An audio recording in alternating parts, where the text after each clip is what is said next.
Hi guys, ಎಲ್ಲ KCET ವಿದ್ಯಾರ್ಥಿಗಳಿಗೆ welcome. So ತುಂಬ ಜನ ವಿದ್ಯಾರ್ಥಿಗಳು ಇವಾಗ ಕೇಳ್ತಾ ಇದ್ದೀರಾ, ನಮಗೆ ಗ್ರೇಸ್ ಮಾರ್ಕ್ಸ್ನ ಕೊಡ್ತಾರಾ ಅಥವಾ ಎಕ್ಸಾಮ್ನ ಮಾಡ್ತಾರಾ, ಇಲ್ಲ KEನವ್ರಿಗೆ ಏನು ಡಿಸಿಷನ್ನ ತಗೋತಾರೆ ಅಂತ.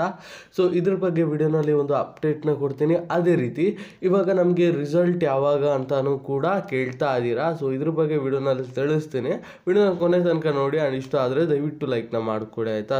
ಸೊ ಇವಾಗ ಗ್ರೇಸ್ ಮಾರ್ಕ್ಸ್ ಕೊಡೋದ್ರ ಬಗ್ಗೆ ಆಗಲಿ ಅಥವಾ ಎಕ್ಸಾಮ್ನ ಮಾಡೋದ್ರ ಬಗ್ಗೆ ಆಗಲಿ ಯಾವುದೇ ಒಂದು ಡಿಸಿಷನ್ನ KEನವರು ಅಥವಾ ಉನ್ನತ ಶಿಕ್ಷಣ ಇಲಾಖೆನವರು ಇದುವರೆಗೂ ತಿಳಿಸಿಲ್ಲ, ಆಯಿತಾ.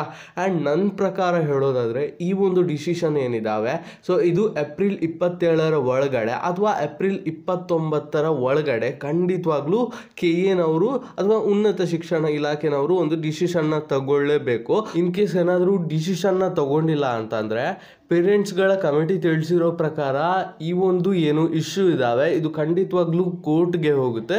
ಕೋರ್ಟ್ಗೆ ಹೋದರೆ ಇದು ಡೈರೆಕ್ಟಾಗಿ ನಿಮ್ಮ ರಿಸಲ್ಟ್ ಮೇಲೇ ಎಫೆಕ್ಟ್ ಬೀಳೋದು.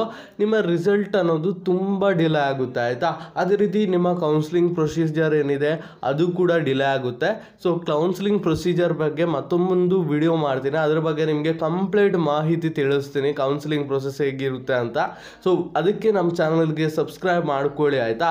ಅದೇ ರೀತಿ ನಿಮ್ಮ ಪ್ರಕಾರ ಯಾವ ಡಿಸಿಷನ್ನ ತಗೊಂಡ್ರೆ ಒಳ್ಳೆಯದು ಅಂತ ಖಂಡಿತವಾಗ್ಲೂ ಕಮೆಂಟ್ ಮಾಡಿ ಅಂತ ಹೇಳ್ತಾ ವಿಡಿಯೋನ ಇಲ್ಲಿಗೆ ಮುಗಿಸ್ತಾ ಇದ್ದೇನೆ.